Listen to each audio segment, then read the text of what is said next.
വാക്കുകൾ ചങ്കിൽ കൊണ്ടിട്ടുണ്ട് ഞാനൊരു കർഷകൻ എഴുതുന്നത്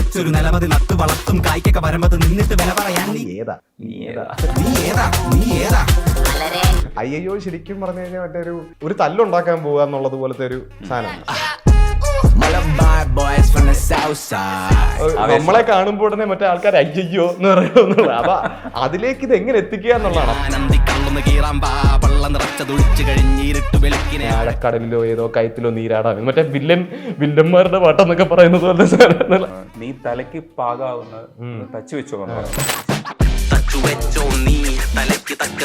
കോടാലി കൊണ്ട് വരികയാണെങ്കിൽ സെൽഫ് ഡിഫൻസിന് നമ്മളൊരെണ്ണം തിരിച്ച് തരും. ഈ നമ്മുടെ സലിംകുമാർ നീയും തയ്ച്ചു വെച്ച അത്രേ ഉള്ളൂ. എട്ടിന്റെ പൂട്ടും തുറക്കും ഞാൻ, കട്ടപ്പുറത്തേക്ക് അയക്കും ഞാൻ, ഏതൊറ്റയാനും തുരത്തും ഞാൻ, നാടിനെ പാടെ നടുക്കും ഞാൻ. എന്റെ മുഷ്ടിക്ക് അലങ്കാരം ചോര, ദൃഷ്ടി മറക്കാണ്ട് പോടാ, കേട്ട കഥയെല്ലാം നേരാ, ഞാൻ രാജവെമ്പാല നീ ചേരാ. പെർഫോമൻസിൽ നിങ്ങൾ അവിടെ കാണിച്ചു കൂട്ടുന്ന സാധനം കാണുമ്പോൾ, എനർജി കാണുമ്പോൾ ഞാൻ വിചാരിക്കും ഇതെന്താ കഴിക്കണേ ചോദിക്കാമോ.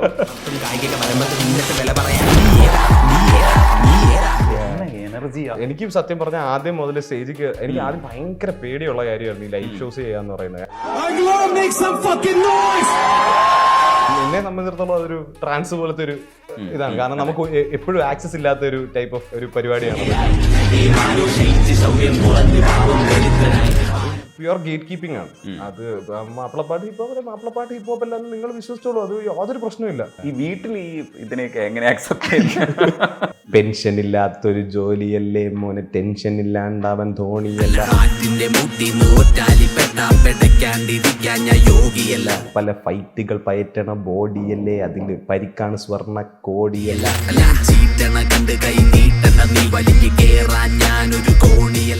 അതുപോലെ സിനിമയിൽ ചില മാറ്റങ്ങളൊക്കെ വരുമ്പോൾ എനിക്ക് ഭയങ്കര ഇഷ്ടമാണ്. പുതിയ സിനിമ അല്ലെങ്കിൽ പുതിയ മാറ്റങ്ങളൊക്കെ വരുന്നത്. നമുക്ക് ഗഗനചാരിയിൽ നമുക്കൊരു സൂപ്പർ നാച്ചുറൽ ബീയിങ്ങിനെ കൊണ്ടുവരാൻ കഴിയുന്നത് ഭയങ്കര രസമുള്ള ഒരു പരിപാടിയാണ്. അത് അതിന്റെ എക്സിക്യൂട്ടീവ് പ്രൊഡ്യൂസർ കൃഷാന്താണ് പുരുഷപ്രയോഗം ഡയറക്ട് ചെയ്തത്. പുരുഷപ്രയോഗത്തിൽ 2 പാട്ട് അതിനകത്ത് ഞാൻ 2 പാട്ടും നിങ്ങൾ ആണ് ചെയ്തത്. പാടിയിരിക്കുന്നത് ലിറിക്സ് ചെയ്തിരിക്കുന്നത്. പുരുഷപ്രയോഗം ശരിക്കും ഇവിടുത്തെ ശരിക്കുള്ള സിനിമയുടെ ഫോർമാറ്റോ എസ്തെറ്റിക് രീതികളോ ഫ്രെയിംസോ എല്ലാത്തിനെയും റൂളിനെയും ബ്രേക്ക് ചെയ്യുന്നൊരു സാധനമാണ് അത്. പക്ഷെ അത് കമേഴ്സ്യലി സക്സസ് ആയി. ഭയങ്കര സന്തോഷമുള്ള കാര്യം. അതിൽ നിങ്ങൾ 2 പാട്ടുകൾ ഉൾപ്പെടുത്തുമ്പോൾ നമ്മുടെ സിനിമ മാറുന്നുണ്ട് എന്നുള്ളൊരു സീനിലില്ലേ, അതിലേതെങ്കിലും ഒരു സാധനം പാടിയിട്ട്. എട്ടിന്റെ പൂട്ടും തുറക്കും ഞാൻ, കട്ടപ്പുറത്തേക്ക് അയക്കും ഞാൻ, ഏതൊറ്റയാനേം തുരത്തും ഞാൻ, ഈ നാടിനെ പാടെ നടുക്കും ഞാൻ, എന്റെ മുഷ്ടിക്ക് അലങ്കാരം ചോര, ദൃഷ്ടി മറക്കാണ്ട് പോടാ, കേട്ട കഥയെല്ലാം നേരാ, ഞാൻ രാജവെമ്പാല നീ ചേരാ. ഈ ചില ദ്വന്ദ്ങ്ങൾ ഉപയോഗിക്കുമ്പോൾ ഞാൻ മുമ്പ് സംസാരിച്ചു ഞാൻ രാജവെമ്പാല ചേരാ എന്നുള്ളൊരു സാധനം പറയുമ്പോൾ ഈ ദ്വന്ദ്ങ്ങളിലൊക്കെ ഈ ചെറിയ ജീവിയെ നമ്മൾ വിശ്വസിക്കുന്ന ജീവിയെ നമ്മൾ ഉപയോഗിക്കുന്നുണ്ട്. ശരിയാണ്, ഒരു ഗും കിട്ടുന്നുണ്ട്. പക്ഷെ എനിക്കത് ചിന്തിക്കുന്ന സമയത്ത് മറ്റൊരു രീതിയിലാക്കാൻ അല്ല ഇത് ബേസിക്കലി ഈ പാട്ടൊക്കെ എഴുതുമ്പം എൻറ്റയർലി ബൈനറി സാധനങ്ങളിൽ നമ്മൾ എഴുതുക എന്നുള്ളത് തന്നെ എനിക്ക് തോന്നുന്നു സെബാസ്റ്റ്യൻ എന്നുള്ള സെബാസ്റ്റ്യനെ കുറിച്ച് സെബാസ്റ്റ്യൻ തന്നെ പാടുന്ന പോലത്തെ ഒരു പാട്ടാണ്. അപ്പം സെബാസ്റ്റ്യൻ എന്ന് പറയുന്നത് ഈ സ്വന്തമായിട്ട് തള്ളുകയും പുള്ളി ബാക്കിയുള്ളവരെക്കാളും വലിയ ആളാണെന്ന് പറഞ്ഞ് അല്ലെങ്കിൽ അങ്ങനെ കാണിക്കാൻ വേണ്ടിട്ട് ശ്രമിക്കുകയും ചെയ്യുന്നത് ഒരു അല്പനായിട്ടുള്ളൊരു ആളാണ്. അപ്പൊ അതുകൊണ്ടാണ് നമ്മൾ അതേപോലത്തെ ലിബർട്ടീസ് അതിനകത്ത് കുറച്ചുകൂടെ എടുക്കാൻ റെഡി ആവുന്നത്. ഞാൻ രാജവെമ്പാല നീ വെറും ചേരാ, അങ്ങനത്തെ ഒരു ഏറ്റവും മുഷ്ടിക്ക് അലങ്കാരം ചോര, ദൃഷ്ടി മറക്കാണ്ട് പോടാന്നൊക്കെ പറയും. അപ്പൊ അത് കുറച്ചുകൂടെ മറ്റേ പുള്ളിയുടെ ആ ഒരു ക്യാരക്ടർ എന്താണെന്നുള്ളതിന്റെ വെച്ചിട്ടുള്ള ഒരു സാധനത്തിനകത്താണ് നമ്മൾ ആ ദ്വന്ദ്വമൊക്കെ അതിനകത്ത് ഇങ്ങനെ ജസ്റ്റ് യൂസ് ചെയ്തേക്കാന്ന് വിചാരിക്കുന്നത്. പ്രശാന്ത് ഏട്ടൻ ചെയ്ത സിനിമകളിലെ ഏറ്റവും ടോപ്പ് സിനിമയായിട്ട് ഇപ്പൊ അത്. അതെ, പ്രശാന്ത് ഏട്ടൻ അതിനകത്ത് പൊളിച്ചിട്ടുണ്ട്, ഒരു രക്ഷയില്ല. ഭയങ്കര രസമുള്ള ഈ നടികറിലെ പാട്ട് നമ്മൾ പാടിയില്ല, പറഞ്ഞു പോയത്. നടികറിലെ ഏതെങ്കിലും ഒരെണ്ണം പാടുവോ? തലമേൽ വരച്ചതും വിധിച്ചതും കഴിച്ചുമേയ് വളർന്നു, കാറൊഴിഞ്ഞു പൂവിരിഞ്ഞ പോലെ പരവതാനി നീണ്ടു, കേണതില്ല വേണ്ടതെന്തും മേനി നൊന്തു കീഴടക്കി, തേർത്തെളിച്ചു പോർനിലങ്ങളിൽ മനക്കരുത്തുരുക്കി, തെളിനീലവാനം പോറ്റിടുന്ന താരമാകവേ, കരിനീലരാവിനീനമാണ് കാതിലാകെ, വരമേറെ വന്നു ചേർന്നിതെന്റെ ലോകമാകെ, മൂകതയുടെ മേടുകളിനി ഭൂതകാലയോർമ്മയാകെ, ഈ മണ്ണുമേലെ ചാഞ്ഞിടുന്ന വെയിലും എൻ്റെ സ്വന്തം, വിണ്ണിൽ കണ്ണു ചിമ്മിന്നിടുന്നതെന്റെ പന്തം, എണ്ണമറ്റ കണ്ണികളിലെ ദണ്ണം, ഈ ചങ്കുറപ്പിൻ ത്രാണിയോ അനന്തം, തിരശീലകളുടെ ആടകൾ വെളിപാടുകൾ കാടുകൾ ഇടനാഴികൾ ഏകാന്തതയുടെ കറപുരണ്ട താളുകൾ ഇടയം തെളിച്ച വഴിയിൽ അലിയും മാടുകൾ ഈ കാലന്റെ കയ്യിൽ നിന്ന് ഞാൻ കവർന്ന നാളുകൾ. ബീറ്റൂഡ് ഇല്ലാത്തപ്പോ മറ്റേ സാധ്യത കൊണ്ട് ഇത് ശരിക്കും പറഞ്ഞു കഴിഞ്ഞാൽ നിങ്ങൾ ഷോ ചെയ്യുന്ന സമയത്തെ അല്ല ആ സമയം നമ്മൾ കുറെ കൂടെ മറ്റേ ഫുൾ ഇൻ ദ സോൺ ആയിരിക്കും. പിന്നെ ബീറ്റൂടെ വരുമ്പോഴാണ് നമുക്ക് ആ ഒരു ഈ തപ്പിത്തടയിലൊന്നും ഇല്ല മറ്റേ ആ ഒരു കറക്റ്റ് ആ ഋതത്തിന്റെ കൂടെ ഇങ്ങനെ വരുമ്പോഴത്തേക്ക് ഇത് മറ്റേ ബീറ്റില്ലാതെ മറ്റേ ആ കറക്റ്റ് കാരണം എന്താ പറയുക ഒരു ട്രിഗർ പോയിന്റ് ഉണ്ട് ഓരോ വരികൾ കഴിഞ്ഞിട്ടും ഉള്ള സാധനം അത് ആ ഋതത്തിന്റെ കൂടെ ആ ട്യൂൺ ആ ഇതെല്ലാം നമ്മുടെ ബാക്കിൽ പ്ലേ ആകുമ്പോഴത്തേക്കും അതിന്റെ കൂടെ അങ്ങ് പൊക്കോളും. പക്ഷെ അതില്ലാണ്ട് ഇത് ചെയ്യുമ്പോഴത്തേക്കും നമ്മൾ ആ ബ്രേക്കുകളെല്ലാം തലയ്ക്കകത്ത് തന്നെ ഇത് ഇത് കഴിഞ്ഞിട്ട് ഇങ്ങനെ നിങ്ങൾക്ക് പറഞ്ഞിട്ട് അപ്പൊ അന്നേരം ഈ ചെറിയ ചെറിയ മിസ്സിങ് വരുന്നത്. പക്ഷെ ആ പെർഫോമൻസിൽ നിങ്ങൾ അവിടെ കാണിച്ചു കൂട്ടുന്ന സാധനം കാണുമ്പോൾ ആ എനർജി കാണുമ്പോൾ ഞാൻ വിചാരിക്കും ഇതെന്താ കഴിക്കണേ ചോദിക്കാമോ എനർജിയാ. എനിക്ക് സത്യം പറഞ്ഞാൽ ആദ്യം മുതൽ സ്റ്റേജിൽ എനിക്ക് ആദ്യം ഭയങ്കര പേടിയുള്ള കാര്യമായിരുന്നു ഈ ലൈവ് ഷോസ് ചെയ്യാന്ന് പറയുന്നത്. കാരണം ഞാൻ സ്കൂളിലൊക്കെ വെച്ച് ഡാൻസും കളിക്കുമായിരുന്നു. ഇപ്പം എനിക്ക് ഭയങ്കര ഇഷ്ടമാണ്. പക്ഷെ അതേസമയം ഇതിന് മുമ്പുള്ള ആങ്സൈറ്റി എന്ന് പറയുന്നത് ഭയങ്കര പേടിയാണ്. കയറി കഴിഞ്ഞിട്ട് ഈ ആൾക്കാരെ മുഴുവൻ പിന്നെ റാപ്പ് ചെയ്യാൻ വേണ്ടി കയറുമ്പോഴാണെങ്കിലും നമ്മളൊരു MC ചെയ്യുവാണല്ലോ ഒരു പരിപാടി. നമ്മളുടെ സെറ്റിന്റെ സമയത്ത് മുഴുവൻ നമ്മൾ ആൾക്കാരെ എൻഗേജ്ഡ് ആയിട്ട് നിർത്തണം എന്നൊക്കെ ഉള്ളതുപോലത്തെ അങ്ങനത്തെ ടെൻഷനുകളൊക്കെ ഉണ്ടായിരുന്നു. പക്ഷെ പിന്നെ എനിക്ക് മനസ്സിലായി ഒരു 2-3 ഷോ ഒക്കെ കഴിഞ്ഞപ്പോൾ മനസ്സിലായി നമ്മൾ അവിടെ സ്റ്റേജിൽ കയറി കഴിഞ്ഞപ്പോഴത്തേക്കും ഒരു വേറൊരു സോണിലോട്ട് നമ്മൾ പോവാണ്. എന്നെ സംബന്ധിച്ചിടത്തോളം അതൊരു ട്രാൻസ് പോലത്തെ ഒരു ഇതാണ്. കാരണം നമുക്ക് എപ്പോഴും ആക്സസ് ഇല്ലാത്ത ഒരു ടൈപ്പ് ഓഫ് ഒരു പരിപാടിയാണത്. അപ്പം അവിടെ ചെന്ന് കഴിയുമ്പോഴത്തേക്കും പിന്നെ ഈ ആൾക്കാരും അത്രയും ലൈവായിട്ട് നിൽക്കുമ്പോൾ എനിക്ക് ആദ്യം പോലെ തോന്നിയിരുന്നെന്ന് പറഞ്ഞാൽ നമ്മൾ കൊടുക്കുന്ന എനർജിക്ക് അനുസരിച്ചിട്ടായിരിക്കും അവർ തരുന്നത്. നമ്മളിവിടെ കിടന്ന് തുള്ളിച്ചാടിയാൽ അവർ അതിൻ്റെ ഒരു പകുതിയെങ്കിലും തുള്ളിച്ചാടാൻ ചാൻസ് ഉണ്ട്. പിന്നെ വേറൊരു സംഭവം എന്ന് പറഞ്ഞു കഴിഞ്ഞാൽ നമ്മൾ ഒരുപാട് ഇഷ്ടപ്പെട്ടിട്ടുണ്ടാക്കിയ പാട്ടുകളായിരിക്കും. അപ്പം അറ്റ് സം ലെവൽ ഞാനാണെങ്കിൽ മറ്റേ നമുക്ക് നമ്മളുണ്ടാക്കിയ പാട്ടുകൾ ഒരുപാട് പേരെ കേൾപ്പിക്കാനുള്ള ഒരു അവസ്ഥ അല്ല ഒരു അവസരം. അപ്പം അതിന്റെ ഒരു സന്തോഷം അപ്പൊ എനിക്കൊന്നും ഒരു ഭയങ്കര ഒരു യൂഫോറിക് സ്റ്റേറ്റിലോട്ടൊക്കെ പോവാണ്. അപ്പം അതിന്റെ കൂടെ നല്ല പൊതുവേ നമ്മൾ യൂസ് ചെയ്യാത്തതുപോലത്തെ സൗണ്ട് ഉള്ള ഇത് ആൾക്കാര് ബഹളം നമ്മളെ കാണാൻ വേണ്ടിയിട്ട് സന്തോഷത്തോടെ വന്നിരിക്കുന്ന ആൾക്കാരുണ്ടായിരിക്കും. അപ്പൊ എല്ലാം കൂടെ ചേർന്നിട്ട് പിന്നെ അവർക്കൊരു എക്സ്പീരിയൻസ് കൊടുത്തിട്ട് പോകാൻ പറ്റുക എന്ന് പറയുന്നത് തന്നെ ഒരു വലിയൊരു ഇതാണല്ലോ. അപ്പൊ ഇതെല്ലാം കൂടെ ചേർന്നിട്ട് നമുക്കങ്ങ് ഭയങ്കര ഒരു അഡ്രിനലിനും എല്ലാം കൂടെ പമ്പ് ചെയ്യുന്നത് പോലത്തെ ഒരു സമയമാണ്. അപ്പൊ അത് കാരണം അതിനെ അങ്ങ് ഫുള്ളി അങ്ങ് എംബ്രേസ് ചെയ്യാന്നുള്ളതാണ്. ഫൈറ്റ് ഓർ ഫ്ലൈറ്റ് ആണ്. അപ്പം ഫൈറ്റ് ചെയ്യുമ്പോഴത്തേക്കും മറ്റേ പൂർണ്ണമായിട്ട് ഫൈറ്റ് ചെയ്യാന്നുള്ള പരിപാടിയാണ്. അതാണ് ഈ എനർജി എല്ലാം കൂടി ഇങ്ങനെ കയറിയിട്ട് അവിടെ നിങ്ങൾ ഉണ്ടാക്കുന്ന ഒരു മൂഡുണ്ട്, ഒരു കമ്മ്യൂണിക്കേഷൻ. നിങ്ങളുടെ എനർജി പുറത്തേക്ക് വന്നിട്ട് ഈ എനർജി തിരിച്ചും വരും. ഇവരുടെ ഒരു പെർഫോമൻസ് ഉണ്ട്, ഓഡിയൻസിന്റെ ഞങ്ങളുടെ പെർഫോമൻസ് എന്ന് വേണമെങ്കിൽ പറയാം. നമ്മൾ അതിനകത്ത് ഇൻവോൾവ്ഡ് ആയിട്ട് കണക്ഷൻ കിട്ടി തുടങ്ങുന്ന ചില ടൈം ഉണ്ടാവും. കിട്ടിക്കഴിഞ്ഞു കഴിഞ്ഞാൽ പിന്നെ നമ്മൾ ത്രൂ എത്ര സമയം വേണമെങ്കിലും അതൊരു പ്രത്യേക ലഹരിയാണ്. ആ ഒരു അറ്റ്മോസ്ഫിയർ ഇല്ലേ, ആ അറ്റ്മോസ്ഫിയർ ഫ്രിക്ഷൻ വരാറില്ലേ ഇടയ്ക്കൊക്കെ? ചിലപ്പോൾ ഓഡിയൻസിന്റെ സ്വഭാവം വരുമ്പോൾ മാറില്ലേ? തീർച്ചയായിട്ടും നമ്മൾ സങ്കടപ്പെടും. അല്ല അത് എനിക്ക് തോന്നുന്നു എനിക്ക് ആദ്യമൊക്കെ എപ്പോഴും ചെറിയ ഈ ടെൻഷൻ ഉണ്ടാവുന്നതിന്റെ ഒരു കാരണം തന്നെ ഓഡിയൻസ് എങ്ങനെ പെരുമാറുമായിരിക്കും, നമ്മളെ അറിയത്തില്ലെങ്കിൽ എന്ത് ചെയ്യായിരിക്കും എന്നൊക്കെ ഉള്ളതായിരുന്നു. എന്റെ ആദ്യത്തെ ഷോയുടെ സമയത്ത് തന്നെ ഞാനും തിരുമാലി ഞാനും ഒരുമിച്ചൊരു സെറ്റ് ചെയ്യുമായിരുന്നു. ഓളം എന്ന് പറഞ്ഞിട്ട് ഫ്ലീ മാർക്കറ്റ് വേണ്ടത് വെച്ച്. അപ്പൊ അന്ന് എനിക്ക് ഒന്ന് എന്റെ രണ്ടാമത്തെ പാട്ടായപ്പോൾ അപ്പൊ തിരുമാലി ആ സമയത്തേക്ക് അത്യാവശ്യം എസ്റ്റാബ്ലിഷ്ഡ് ആയിട്ടുള്ള ആർട്ടിസ്റ്റാണ്. അപ്പം പുള്ളി ഒരു 2 പാട്ട് പാടും, ഞാൻ 2 പാട്ട് പാടും. പിന്നെ ഞങ്ങൾ ഒന്ന് അങ്ങനെ മാറി ചെയ്തുകൊണ്ടിരിക്കുക. അപ്പം ഞാൻ എപ്പോഴും വരുമ്പോഴത്തേക്കും ഒരു സൈഡിൽ നിന്നിട്ട് ഇത്തിരി കള്ളു കുടിച്ചിട്ടുള്ള ചെറിയ ചേട്ടന്മാരൊക്കെ മറ്റേ ഇറങ്ങി പോടാന്നൊക്കെ ഉള്ളതുപോലെ സീനിൽ. അപ്പം ഞാനെന്തോ ഡയലോഗ് അടിക്കും തിരിച്ച്, എനിക്ക് ഇങ്ങോട്ട് പൈസ തന്നിട്ടാണ് ഞാനിവിടെ വന്നിരിക്കുന്നത്, നീ ഇങ്ങോട്ട് പൈസ നീ ഇവിടെ പൈസ കൊടുത്തിട്ടില്ല ഇവിടെ നിൽക്കുന്നത്. അത് കാരണം ഞാൻ പറഞ്ഞ ചിലപ്പോൾ ചേട്ടനെ ഇവിടെ നിന്ന് ഇറക്കി വിടുമെന്ന് ഇങ്ങനെ എന്തോ പറയും. അപ്പൊ ബേസിക്കലി നമ്മുടെ കണ്ടോണ്ടിരിക്കുന്ന ആൾക്കാർക്കാണെങ്കിലും മറ്റേ ഇത് ഡിസ്റപ്റ്റ് ചെയ്യുന്നത് പോലത്തെ ഫോഴ്സസ് മിക്ക ആൾക്കാർക്ക് ഇഷ്ടമല്ല. അപ്പൊ അവരും കൈയടിക്കും ഇതിന്. അപ്പൊ അന്നേരം ഒരു കണക്ട് ഉണ്ടായി ഓഡിയൻസായിട്ട്. അപ്പം അതിനകത്തുനിന്ന് പിന്നെ അവർക്ക് നമ്മളെ സപ്പോർട്ട് ചെയ്യണം എന്നുള്ളത് പോലത്തെ ഒരു പരിപാടിയായിരുന്നു. പിന്നെ എനിക്ക് മനസ്സിലായത് കുറച്ചുകൂടെ കഴിഞ്ഞപ്പോഴത്തേക്കും നമ്മളെപ്പോഴും സ്റ്റേജിൽ കയറുമ്പോൾ ആദ്യം ക്രിയേറ്റ് ചെയ്യാൻ നോക്കുന്ന ആ കണക്റ്റാണ് എന്തെങ്കിലും. അപ്പം ഞാൻ പിന്നെ മനസ്സിലായി ഞാൻ കൂടുതൽ ഞാനായിട്ട് തന്നെ നിന്നാൽ മതി സ്റ്റേജിൽ. ഞാൻ വെറുതെ ഈ കൂട്ടുകാരുടെ നിൽക്കുമ്പോൾ വെറുതെ ഈ തമാശകളും ഇത്തളും ഒക്കെ അടിക്കുന്ന പോലെ തന്നെ. അപ്പൊ ഞാൻ സ്റ്റേജിൽ കയറി കഴിഞ്ഞാലും അതുപോലെ തന്നെ. അപ്പം നമ്മൾ വളരെ ഒരു പ്രിട്ടൻഷൻസ് ഒന്നും ഇല്ലാതെ നമ്മൾ സ്റ്റേജിൽ കയറിയിട്ട് കാപ്പട്യങ്ങളൊന്നും ഇല്ലാതെ നമ്മൾ എല്ലാവരുടെ അടുത്തും വളരെ ഇതായിട്ട് നോർമലായിട്ട് കമ്മ്യൂണിക്കേറ്റ് ചെയ്ത് കഴിഞ്ഞാൽ അപ്പൊ തന്നെ അവരെ അവരെപ്പോഴും ലീൻ ചെയ്യുന്നത് നമ്മുടെ കൂടെ നിൽക്കാനായിരിക്കും എപ്പോഴും. അതിന് വേണ്ടിയിട്ട് അങ്ങനത്തെ പരിപാടികളിലാണല്ലോ നമ്മൾ പോകുന്നത്. ഫെസ്റ്റിവൽ ആയാലും എല്ലായിടത്തും അവർക്ക് നല്ല പാട്ട് കേൾക്കാനും അവർക്കൊരു നല്ല എക്സ്പീരിയൻസിന് വേണ്ടിയിട്ട് വന്നേക്കാണ്. അപ്പൊ അവരെ ബേസിക്കലി ഒന്ന് തിരിപ്പിക്കാനായിരിക്കും ബുദ്ധിമുട്ട്. സത്യം അവരെ ഇങ്ങോട്ടൊന്ന് കയറ്റി നിർത്താൻ വളരെ എളുപ്പമാണ്. അപ്പൊ നമ്മളവിടെ ചെന്നിട്ട് വളരെ നോർമലായിട്ട് അവരുടെ അടുത്ത് കമ്മ്യൂണിക്കേറ്റ് ചെയ്തിട്ട് ഒരു 2 കോമഡിയൊക്കെ അടിച്ച് കഴിയുമ്പോഴത്തേക്കും പിന്നെ വൈബ് സെറ്റായി. പിന്നെ അതും വെച്ചിട്ട് അങ്ങ് പോയാൽ മതി. അങ്ങനെ അത് കൂടുതൽ ഓവർത്തിങ് ഒന്നും ചെയ്യണ്ട.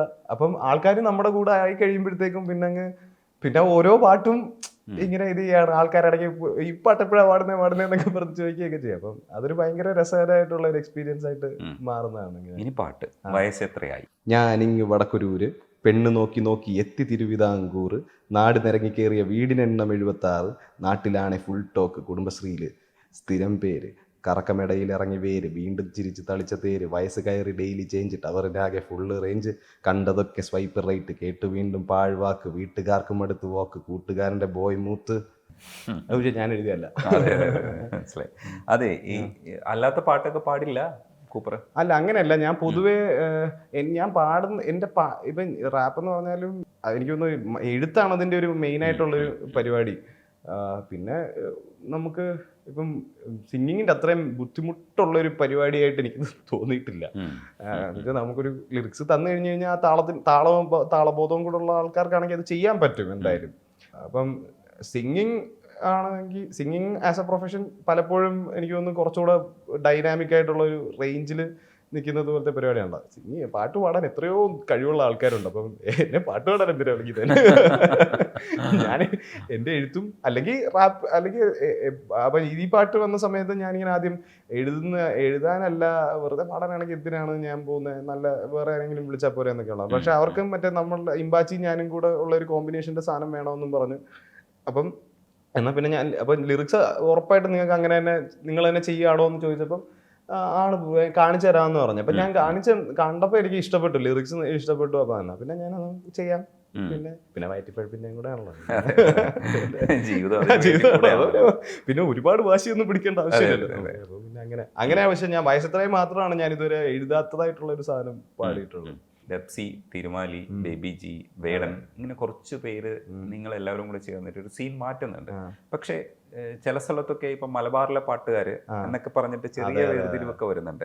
ആ സീനുകളൊക്കെ കുറെ കൂടെ മാറ്റിയെടുക്കാൻ പറ്റില്ലേ? നിങ്ങൾ കുറച്ചുകൂടെ പറ്റേണ്ടതാണ് എനിക്ക് തോന്നുന്നു. ഫ്യൂച്ചറിൽ അടുത്ത് വരുന്ന പാട്ടുകളിലും ഞാൻ തന്നെ അത് ഡിസ്കസ് ചെയ്യുന്നുണ്ടെന്ന് തോന്നുന്നു. കാരണം എനിക്ക് ഈ ഫസ്റ്റ് ഓഫ് ഓൾ എനിക്ക് ഒട്ടും താല്പര്യമില്ലാത്തൊരു കാര്യമാണ് ഈ ഗേറ്റ് കീപ്പിംഗ് എന്ന് പറയുന്നത്. ഗേറ്റ് കീപ്പിംഗ് വളരെ മോശപ്പെട്ട ഒരു പരിപാടിയാണ്. എന്ന് വെച്ചാൽ നമ്മളൊരിക്കലും ഇതല്ല അതിതല്ല എന്നൊന്നും പറയുന്നത് ശരിയല്ല. കാരണം ഹിപ്ഹോപ്പിന്റെ എന്നെ സംബന്ധിച്ചിടത്തോളം എനിക്കിത് വളരെ വിചിത്രമായിട്ട് തോന്നുന്നതെന്ന് പറഞ്ഞു കഴിഞ്ഞാൽ ഹിപ്ഹോപ്പിന്റെ ഒരു മെയിൻ സംഭവം തന്നെ നമ്മുടെ ഐഡന്റിറ്റീനെ നമ്മൾ ഇത് ചെയ്യുക, നമ്മൾ റെസ്പെക്ട് ചെയ്യുക, നമ്മൾ അതിനെ ഓൺ ചെയ്യുക, നമ്മളുടെ റൂട്ട്സിലേക്ക് നമ്മളുടെ ഒരു തിരിച്ചുപോക്കാണ്. അപ്പം അത് ഒത്തന്റിക് ആയിട്ട് ചെയ്യുന്ന ആൾക്കാരാണ് യഥാർത്ഥമായിട്ടുള്ള ഹിപ്ഹോപ്പ് ആർട്ടിസ്റ്റുകൾ. അപ്പം അങ്ങനത്തെ രീതിയിലുള്ള, അല്ലെങ്കിൽ ഒരാൾ കേട്ട് പരിചയിച്ച് വന്ന ഒരു ടെക്സ്ചറിലുള്ള സാധനങ്ങൾ അയാൾ ആ ഹിപ്ഹോപ്പും കൂടെ ഇൻഫ്ലുവൻസ്ഡ് ആയിട്ടുള്ള രീതിയിൽ അയാൾ ചെയ്യരുത്, അല്ലെങ്കിൽ അത് ചെയ്തു കഴിഞ്ഞാൽ അത് ഹിപ്ഹോപ്പ് അല്ല എന്ന് പറയുന്നതിനോട് എനിക്ക് തീരെ താല്പര്യമില്ല. അത് പ്യുവർ ഗേറ്റ് കീപ്പിംഗ് ആണ്. അത് മാപ്പിളപ്പാട്ട് ഹിപ്ഹോപ്പ് അല്ല എന്ന് നിങ്ങൾ വിശ്വസിച്ചോളൂ, അത് യാതൊരു പ്രശ്നമില്ല. മാപ്പിളപ്പാട്ട് ഹിപ്ഹോപ്പ് അല്ലാന്ന് ആരെങ്കിലും പറയുന്നത് കൊണ്ട് മാപ്പിളപ്പാട്ടിന്റെ ട്യൂണിലോ മാപ്പിളപ്പാട്ടിന്റെ പ്രാസത്തിലോ എഴുതിയ മലബാറിലെ സ്ലാങ്ങുകൾ ഉപയോഗിച്ച് എഴുതിയ പാട്ടുകൾ ഹിറ്റാവേണ്ട ഇരിക്കുന്നില്ല. ആ പാട്ടുകളൊക്കെ നല്ല ഹിറ്റാകുന്നുണ്ട്, നല്ല സൂപ്പർ ഹിറ്റാകുന്നുണ്ട്. അപ്പം നമ്മളെ കൊണ്ട് ചെയ്യുന്നത് നമ്മൾ നമ്മുടെ വേറെ എവിടെന്നെങ്കിലും ഉള്ള ആൾക്കാരാണെങ്കിലും അവരവരുടേതായിട്ടുള്ള റൂട്ടുകളിലേക്ക് തിരിച്ചു പോകണം. തിരിച്ചു പോയിട്ട് നമ്മൾക്ക് പറ്റുന്നത് പോലത്തെ അതേപോലത്തെ ഇൻഫ്ലുവൻസസ് വെച്ചിട്ട് ഇതൊന്നും ആരെയും ലിമിറ്റ് ചെയ്യാനോ നിർത്താനോ ഒന്നും തടഞ്ഞു നിർത്താനോ ഒന്നും നോക്കുന്നില്ല. എല്ലാവർക്കും അവരവരുടേതായിട്ടുള്ള സ്പേസ് ഉണ്ട്. അപ്പം പെട്ടെന്ന് കയറി വന്നിട്ട് ഇതല്ല എന്നൊക്കെ പറയുന്നത് എനിക്ക് അതിനോട് തീരെ യോജിപ്പില്ല. സത്യം പറഞ്ഞു കഴിഞ്ഞാൽ എനിക്ക് സത്യം പറഞ്ഞാൽ കുറച്ചുകൂടെ ഇൻക്ലൂസീവ് ആണ് നമ്മളെല്ലാവരും ഇതിനകത്തും.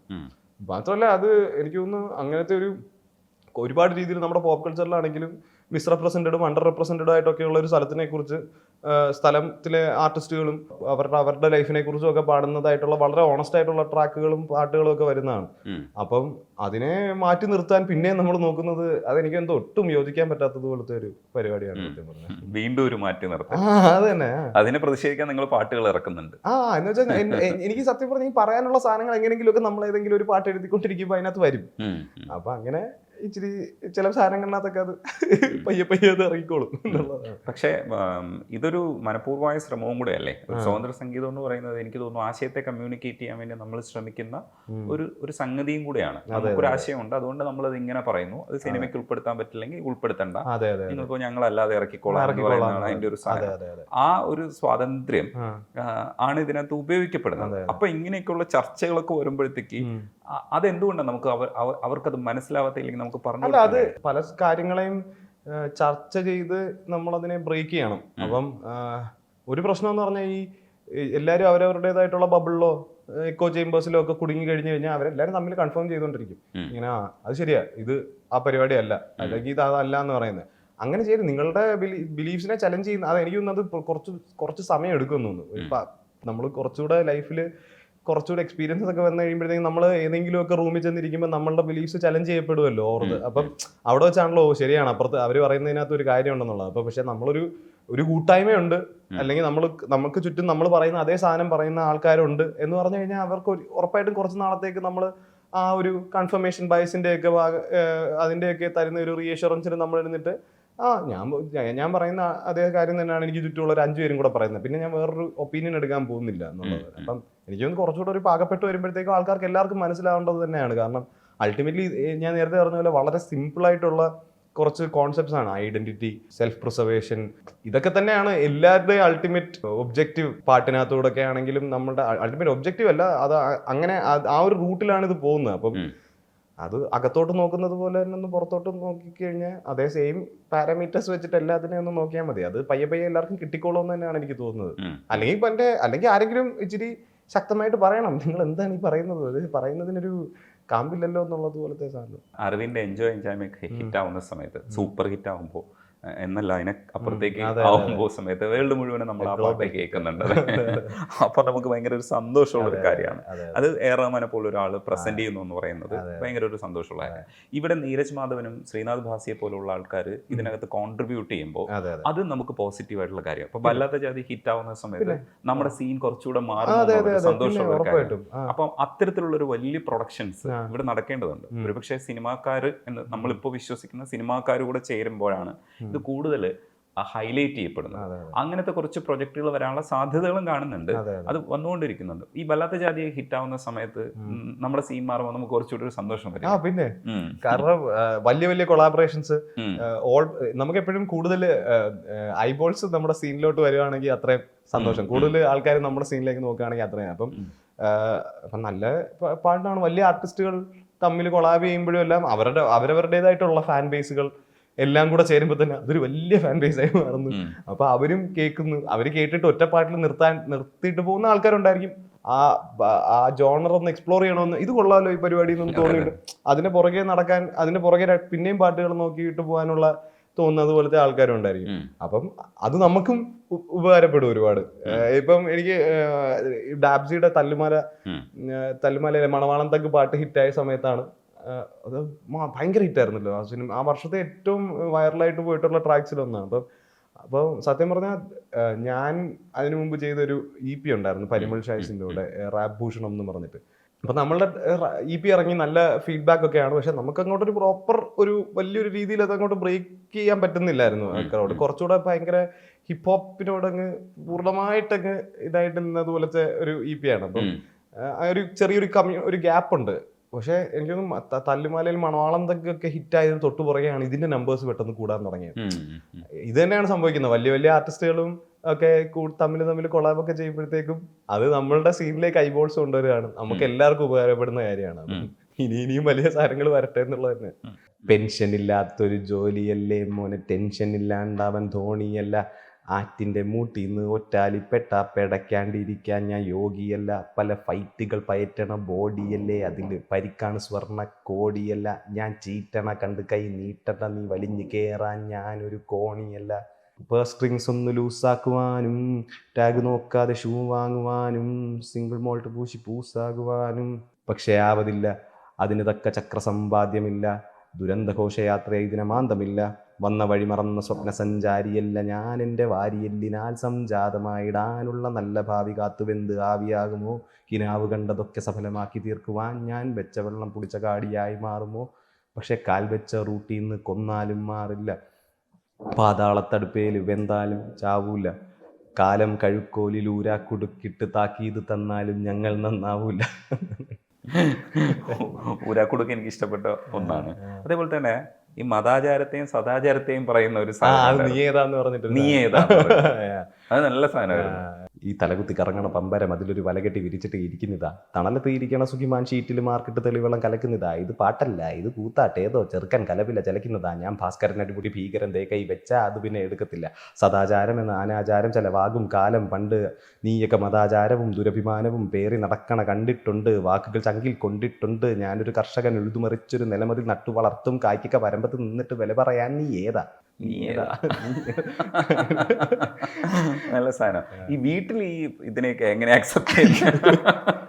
ആദ്യമൊക്കെ കോമഡി ആയിരുന്നു, കാരണം വീട്ടുകാർക്കാണെങ്കിലും ഈ റാപ്പ് എന്നുള്ളതൊക്കെ നമ്മൾ ഈ കേൾക്കുന്നുള്ള അവരൊരിക്കലും ശ്രദ്ധിക്കുന്നില്ല, വീട്ടിലൊക്കെ എഴുന്നിട്ട് ഇത് കാണുന്നത്. അപ്പം ഇത് ഇത്രയും ലൗഡായിട്ട് ഉള്ള ഒരു കുറച്ചുകൂടെ അല്ലേ നമ്മൾ ഭയങ്കര, കാരണം നമ്മുടെ ഇപ്പൊ എൻ്റെ അച്ഛനും അമ്മയൊക്കെ ആണെങ്കിൽ ഒരുപാട് ലിറ്ററേച്ചറും പരിപാടിയൊക്കെ കൺസ്യൂം ചെയ്യുന്നതാണ്, ഒരു പാട്ടൊക്കെ വെറുതെ വീട്ടിലൊക്കെ പാടിക്കൊണ്ടിരിക്കുന്നത് കേട്ടുകൊണ്ടിരിക്കുന്നതൊക്കെ ആൾക്കാരാണ്. പക്ഷെ അവർക്ക് മറ്റേ ഭയങ്കര കാവ്യാത്മകമായിട്ടുള്ള പരിപാടികളും നല്ല വർണ്ണനകളും ഒക്കെയുള്ള സാധനങ്ങളൊക്കെ ഇഷ്ടമുള്ള ആൾക്കാരാണ്. അപ്പം ഞാൻ പെട്ടെന്ന് അപ്പോൾ എനിക്കാണെങ്കിൽ ആദ്യം മുതൽ ഒരു ചെറിയ ചളുപ്പുണ്ടായിരുന്നു ഇവരെ കേൾപ്പിച്ചു കഴിഞ്ഞാൽ ഇവർക്ക് ചിലപ്പോൾ പരിപാടി മനസ്സിലാവില്ല എന്നുള്ളത് പോലത്തെ ഒരു പേടിയുണ്ടായിരുന്നു. അത് അതേപോലെ തന്നെ സംഭവിച്ചു. ആക്ച്വലി ഞാൻ ആദ്യം കൊണ്ടുവന്നിട്ട്, കാരണം ഇവരെ മറ്റേ എൻ്റെ എസ്പെഷ്യലി ആ സമയത്തെ പാട്ടുകളെന്ന് പറഞ്ഞാൽ ഇവരെ കൊണ്ട് ഡീപ്പ് എൻഡിൽ കൊണ്ട് ഇടുന്നത് പോലത്തെ പരിപാടിയാണ്. അപ്പം ഇല്ലം ചുടണം, ഏരിയ ലോക്കാണെന്നൊക്കെ പറഞ്ഞിട്ട് ഉള്ള ട്രാക്കൊക്കെ എടുത്തിട്ട് അപ്പോൾ ഇവർക്ക് കേട്ടേ പറ്റുള്ളൂ. അപ്പോൾ ഞാനാണെങ്കിൽ വേണ്ട വേണ്ട വേണ്ട എന്നൊക്കെ വിചാരിച്ചിരുന്ന, പിന്നെ അതേപോലെ നീ ഏതാ ഇറങ്ങിയപ്പോഴും കേട്ടേ പറ്റുള്ളൂ.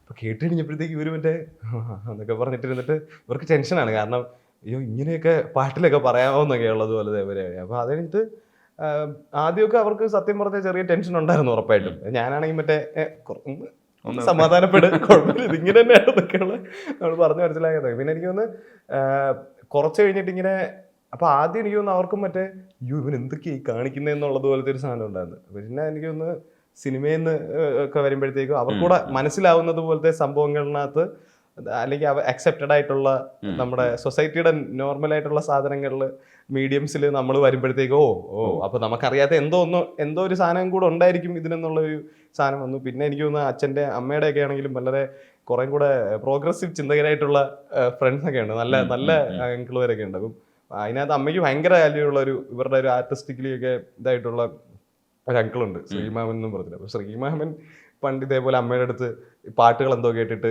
ഇതൊക്കെ പറയുമ്പോഴാണ് അമ്മ അപ്പം നമുക്ക് ഇത് അത്രയ്ക്ക് അങ്ങോട്ട് ആദ്യം മനസ്സിലായില്ല എന്ന് തോന്നുന്നു. അവിടെ നിന്നൊക്കെയാണ് എനിക്ക് തോന്നുന്നു കുറച്ചുകൂടെ അക്സെപ്റ്റൻസും. പിന്നെ എനിക്ക് തോന്നുന്നു ഞാനൊരു തവണ ഇവരെ ഒരു പരിപാടിക്ക് കൊണ്ടുപോയി, ട്രിവാൻഡ്രത്ത് ഒരു ലൈവ് ഷോ വന്ന സമയത്ത് ഞാൻ അച്ഛനെയും അമ്മയും ചിറ്റപ്പനെയും കുഞ്ഞമ്മയും ഒക്കെ കൊണ്ട് ഗസ്റ്റിൽ കൊണ്ടുപോയി ഇരുത്തി, എന്നിട്ട് കാണിച്ചു പരിപാടി എന്താന്നുള്ളത് കാണിച്ചു. അപ്പൊ അവർക്ക് കുറേ കൂടെ മനസ്സിലായി ഈ സംഭവം മൊത്തത്തിൽ എന്താന്നുള്ളതും ഇതെങ്ങനെയാണ് വർക്കൗട്ട് ആവുന്നത് ലൈവില് ആയാലും. അപ്പൊ അതിനു മുമ്പെന്ന് പറഞ്ഞാൽ ഇവർക്ക് സംബന്ധിച്ചിടത്തോളം എനിക്ക് തോന്നുന്നു ഗാനമേള പോലത്തെ പരിപാടിക്ക് എന്തോ പോകുന്നു, കുറെ പേര് ഇങ്ങനെ ഇരിക്കുന്നു കേൾക്കുന്നു, ഇതെന്തിനാണ് ഇവർ ഇത്രയും രോഷം കൊള്ളുന്നു എന്നവർക്ക് മനസ്സിലാവുന്നില്ല. പിന്നെയാണ് മനസ്സിലായത് നമ്മൾ മാത്രമല്ല പരിപാടിക്ക് വരുമ്പോൾ എല്ലാവരും രോഷം കൊണ്ടു. അതങ്ങനെ ഒരു കൂട്ടം പേര് ഇതൊരു പറ്റം ആൾക്കാർക്ക് വർക്ക് ആവുന്നുണ്ടെന്നുള്ളത് അപ്പോഴാണ് അവർക്ക് മനസ്സിലായത് പരിപാടി. അതേപോലെ തന്നെ ഈ ഫാൻസ്, അതിനെ ഫാൻസ് എന്ന് വിളിക്കാമോ എന്ന് ചോദിച്ചറിഞ്ഞൂടാ, നമ്മുടെ കൂടെ നിൽക്കുന്ന ആൾക്കാർ തന്നെയാണ്. പക്ഷെ എങ്കിലും ഒരു ഫാൻ ബേസ് വരും, ചെറിയ പിള്ളേരൊക്കെ ഒരുപാട് പേര് വരും. അപ്പൊ കൂടെ കൂടുക ഇവരൊക്കെ എങ്ങനെ മാനേജ് ചെയ്യുന്നത്, എങ്ങനെയാണ് ഡീൽ ചെയ്യുന്നത്? ഇല്ല, എനിക്ക് അത്രയ്ക്ക് സത്യം പറഞ്ഞാൽ എനിക്കിതുവരെ അതുപോലെ അങ്ങനത്തെ പ്രശ്നങ്ങളൊന്നും ഉണ്ടാവാനും മാത്രമുള്ള ഒരു സാധനം എത്തിയിട്ടില്ല. അപ്പം അൾട്ടിമേറ്റ്ലി ഭയങ്കര സ്നേഹത്തോടെയാണ് ആൾക്കാർ ഇത് വരുന്നത്. അപ്പം പലരും അത് എക്സ്പ്രസ് ചെയ്യുന്ന രീതിയൊക്കെ ഡിഫറെന്റ് ആയിരിക്കും. അപ്പോൾ പക്ഷെ അതൊരു എനിക്ക് തോന്നുന്നു എനിക്ക് ഏറ്റവും വലിയൊരു കാര്യം എന്ന് പറഞ്ഞു കഴിഞ്ഞാൽ നമ്മൾ എവിടോട്ടെങ്കിലും ഒക്കെ പോകുമ്പോഴൊക്കെ ആണെങ്കിലും ഒരു പരിപാടിക്ക് പോവുകയാണെങ്കിലും ഒക്കെ ഒരു സർട്ടൻ വെറുതെ നമ്മൾ പോകുമ്പോൾ കിട്ടാത്തൊരു കുറെ പ്രിവിലേജസ് ഈസി ആയിട്ട് റെസ്പെക്ട് തരുന്നു. നമ്മൾ ഒരു റൂമിൽ കയറി കഴിഞ്ഞിട്ട് നമ്മളെ അറിയാവുന്ന ആൾക്കാരാണെങ്കിൽ, അല്ലെങ്കിൽ നമ്മളെ കുറിച്ച് നമ്മൾ ഇന്ന ആളാണെന്നോ അല്ലെങ്കിൽ നമ്മുടെ പരിപാടികളൊക്കെ ഇഷ്ടമുള്ള ആൾക്കാരാണെങ്കിൽ നമ്മൾ അവിടെ ചെന്നിട്ട് പിന്നെ നമ്മൾ ഒരുപാട് ബുദ്ധിമുട്ടുണ്ട്. കാരണം നമ്മളുടെ ഒരു സ്ഥാനം എന്താണെന്നുള്ളത് ചെയ്യാനും അല്ലെങ്കിൽ എന്താണ്, അപ്പൊ ആ ഒരു സ്നേഹം, ഒരു കൺസിഡറേഷൻ കുറച്ചുകൂടെ എളുപ്പം കിട്ടും. അപ്പൊ അത് നല്ലൊരു പരിപാടിയാണ്. പിന്നെ നേരത്തെ പറഞ്ഞ പോലെ എനിക്ക് പിന്നെ ഡെയിലി ലൈഫിലൊന്നും എനിക്ക് യാതൊരു രീതിയിലും ഡിസ്റ്റർബൻസ് ഉണ്ടാകുന്നത് പോലത്തെ ഒരു സാധനത്തിന്റെ ഒന്നും എത്തിയിട്ടില്ല. അപ്പം അതിന്റെ ഒരു സന്തോഷമുണ്ട്. പിന്നെ ഭയങ്കര എനിക്കിത് ഇപ്പം ഞാൻ 5 വർഷമായിട്ട് നിൽക്കുന്നത് കാരണം വളരെ സ്ട്രോങ് ആയിട്ടുള്ള ഫാൻസ് ഉണ്ട്. ഭയങ്കര നമ്മളുടെ പരിപാടി ഭയങ്കര ഇഷ്ടമാണെന്നുള്ളത് പോലത്തെ അങ്ങനത്തെ കുറച്ച് ഒരു ഇതുണ്ട്. അത് ഭയങ്കര ഒരു അടിപൊളി പരിപാടി. കാരണം നമ്മൾ ചെയ്യുന്ന സാധനം ആർക്കും അത്രയും ലെവലിൽ വർക്ക് ആവുന്നുണ്ടെന്നുള്ള ഇതാണ്. അപ്പം അതൊക്കെ ഇങ്ങനെ ഇടയ്ക്ക് മെസ്സേജസ് വരുമ്പോഴും ഒക്കെ നല്ല രസമുള്ള പരിപാടിയാണ്. അതാണ് ശരിക്കുള്ള പരിപാടി. രസമുള്ള പരിപാടി.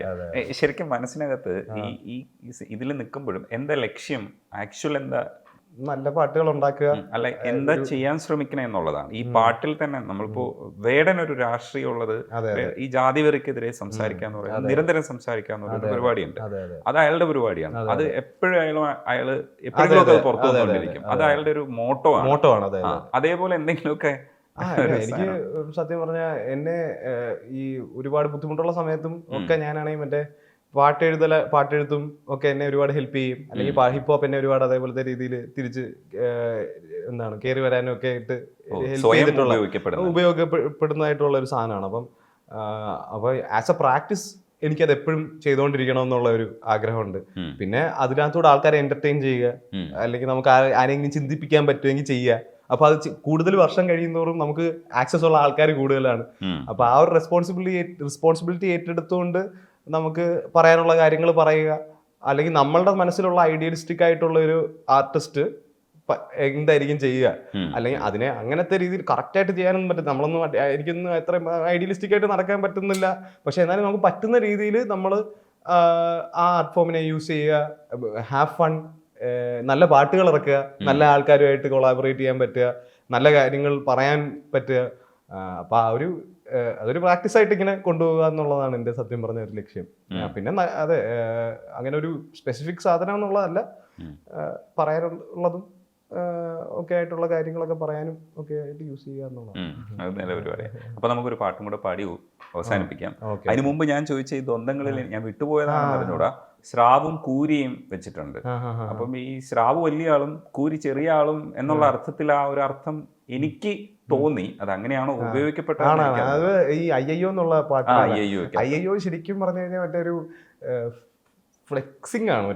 ബേസിക്കലി നമ്മള് ആ പാട്ട് എഴുതുന്നത് തന്നെ ഈ ഒരു തല്ലുണ്ടാക്കാൻ പോവുക എന്നുള്ളത് പോലത്തെ ഒരു സാധനം. അതായത് ശരിക്കും തല്ലുണ്ടാക്കാൻ പോകുന്നതിനെ കുറിച്ചല്ല, പക്ഷെ നമ്മുടെ ആ ഒരു ഇതുണ്ടല്ലോ, ഒരു തല്ലുണ്ടാക്കാൻ പോവാൻ, അതായത് ഒരു ഫൈറ്റിന് വേണ്ടി പ്രിപ്പയർ ചെയ്യുന്നത്, അതായത് ഫിസിക്കൽ ഫൈറ്റ് അല്ല, ഒരു പ്രോപ്പർ ഫൈറ്റിന് വേണ്ടി പ്രിപ്പയർ ചെയ്യുന്ന ഒരാള് കേട്ട് കഴിയുമ്പോഴത്തേക്കും മറ്റേ ആ ഒരു സാധനം കിട്ടണം. അതായത് മറ്റേ നമ്മളെ കാണുമ്പോൾ ഉടനെ മറ്റേ ആൾക്കാർ അയ്യോ എന്ന് പറയുന്നത്. അപ്പൊ അതിലേക്ക് ഇത് എങ്ങനെ എത്തിക്കുക എന്നുള്ളതാണ്. അപ്പൊ അവിടെ ഇതേപോലത്തെ ഈ ഫൈറ്റ് ഓർ ഫ്ലൈറ്റ് പോലത്തെ ബന്ധങ്ങൾ, ബൈനറീസ് വരുമ്പോഴത്തേക്കും അവിടെ എന്ന് പറഞ്ഞു കഴിഞ്ഞാൽ പിന്നെ നമുക്ക് മറ്റേ എടാ പോടാ, അല്ലെങ്കിൽ ഞാൻ വലിയവൻ നീ വെറും ചെറുത് പീറ, അതേപോലത്തെ ഒരു സംഭവം ആണ് നമ്മൾ ഈ പറയാൻ.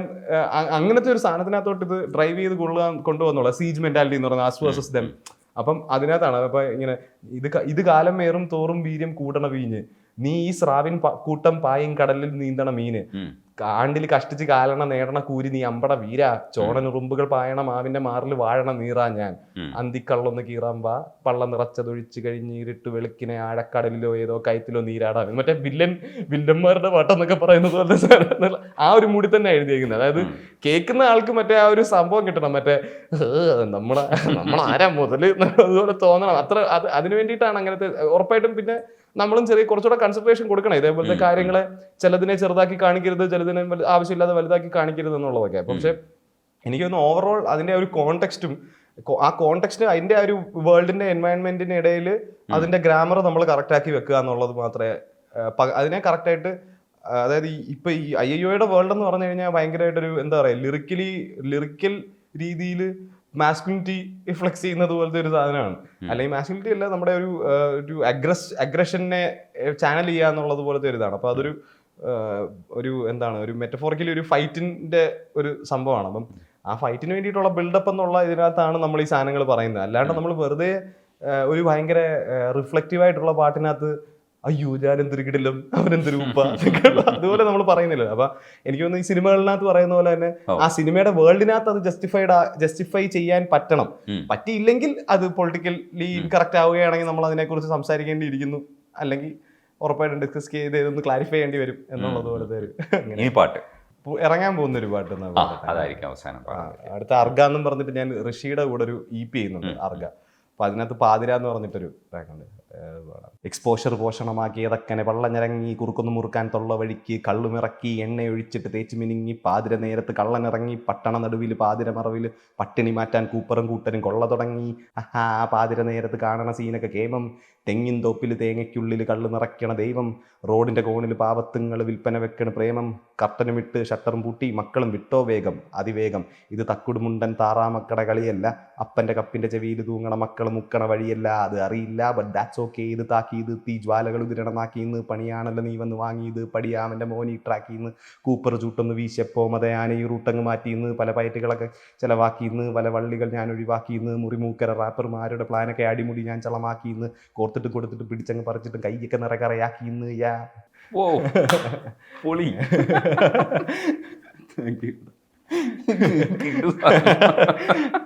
ഇങ്ങനത്തെ കുറച്ചായിട്ട് ഇങ്ങനെ സെറ്റാക്കി വെച്ചിട്ടുണ്ടാവും, അടുത്ത മാസം കൊണ്ട് ഇറക്കി തീരും. അതെ ഇനിയിപ്പം ഞാൻ കുറച്ച് നാളായിട്ട് ഒരു മന്ദിപ്പിൽ ഇരിക്കുകയായിരുന്നു. ഇപ്പൊ ഒരുപാട് പാട്ട് എഴുതി വെച്ചിട്ടുണ്ട്. അപ്പൊ എന്റെ അടുത്ത് ഇപ്പൊ ആൾക്കാർ ഇങ്ങനെ പാട്ടിറക്ക് എന്ന് പറയുമ്പോൾ എനിക്ക് മറ്റേ പണ്ടായിരുന്നെങ്കിൽ വെറുതെ നമ്മൾ യൂട്യൂബിൽ, ഞാൻ ആദ്യമൊക്കെ അങ്ങനെയായിരുന്നു, യൂട്യൂബിൽ അങ്ങ് പാട്ടങ്ങ് ഇടുമായിരുന്നു ചെയ്യുന്നത്. ഇപ്പം നമുക്ക് പോസിബിൾ ആയിട്ടുള്ള ഡീൽസ് നമ്മൾ എക്സ്പ്ലോർ ചെയ്യാൻ പോവുകയും അതിന്റെ ഭാഗമായിട്ട് വരുന്ന നല്ല കാര്യങ്ങളായിരിക്കും സംഭവിക്കുന്നത്. 2 മ്യൂസിക് വീഡിയോ ഷൂട്ട് ചെയ്യണമെന്നൊക്കെ ഉള്ളതാണ്. പക്ഷെ അതിന്റെ പുറകെ ഓടാൻ വേണ്ടിയിട്ടും പിന്നെ ബാക്കിയുള്ള ആൾക്കാരെ എല്ലാം സെറ്റ് ചെയ്ത് വെക്കുമ്പം ഒരു 1.5 മാസം കൂടെ ഡിലേ ആവുന്നു. അങ്ങനത്തെ ഒരു പ്രശ്നമാണ്. ഇതെല്ലാം ഉടനെ തന്നെ ഇറക്കി വിടുന്നതായിരിക്കും. ഈ ആദ്യത്തെ പാട്ടിൽ വിട്ടുപോയ ഒരു കാര്യം കൂടെ, 1-2 കാര്യങ്ങളും കൂടെ ഉണ്ട്.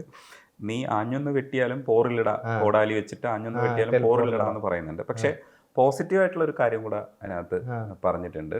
എന്ന് വെച്ചാൽ ഞാൻ ആഞ്ഞൊന്ന് തള്ളിയാൽ തുറക്കാത്ത ഡോറിലിടാ എന്ന് പറയുന്നുണ്ട്. അത്രേ ഉള്ളൂ. ആ സീനിലൂടെയാണ് ഞാൻ കയറി വന്നത്. അങ്ങനെ ശ്രമിച്ചു കഴിഞ്ഞാൽ കയറി വരാൻ പറ്റും എന്നൊരു ഭയങ്കര പോസിറ്റീവ് ആയിട്ടുള്ള സാധനമാണ്. അപ്പം എനിക്കത് ഭയങ്കരമായിട്ട് ഇഷ്ടപ്പെട്ടു. അതായത് ഞാൻ ഈ സീനിലേക്ക് എത്തിയത്, നീ ഉദ്ദേശിക്കുന്ന ഇപ്പം നീ കാണുന്ന ഈ ലൈം ലൈറ്റിൽ നിൽക്കുന്ന ഞാൻ ഉണ്ടായത്, ഞാൻ ജസ്റ്റ് ഒന്ന് തള്ളിയ തുറക്കാത്ത ഡോറിലിടാ, അത് ഞാൻ തള്ളി തുറന്നു, അങ്ങനെ തുറന്ന് ഞാൻ വന്നതാ, അത്രേ ഉള്ളൂ, അത് നീ വലിയ സംഭവം എന്ന് പറയുന്നുണ്ട്. ഒപ്പം അതിനകത്ത് നീ തലയ്ക്ക് പാകാവുന്ന തച്ചു വെച്ചോ എന്ന് പറയുന്നുണ്ട്. പക്ഷെ അത് എനിക്ക് മനസ്സിലായിട്ടില്ല. അത് ബേസിക്കലി ഈ എന്താണ്, കോടാലി എടുത്തോണ്ട് വരുന്ന കോടാലി എടുത്ത് വെട്ടാൻ വരുവാണെങ്കിൽ, അല്ലെങ്കിൽ ഡോറ് നമ്മൾ തുറക്കാൻ നോക്കുന്ന ഡോറ് തുറക്കാൻ സമ്മതിക്കാതെ നിൽക്കുകയാണെങ്കിൽ, കോടാലി കൊണ്ട് വരികയാണെങ്കിൽ സെൽഫ് ഡിഫൻസിന് നമ്മളൊരെണ്ണം തിരിച്ച് തരുവാണെങ്കിൽ തലയിൽ കെട്ടാൻ പാകത്തിന് ഒരെണ്ണം നീ അങ്ങ് തയ്ച്ചു വെച്ചോ എന്നുള്ളതാണ് പറയുന്നത്. മറ്റേ ഈ നമ്മുടെ സലിംകുമാർ നീയും തയ്ച്ചു വെച്ച് പറഞ്ഞില്ല, അത്രേ ഉള്ളൂ.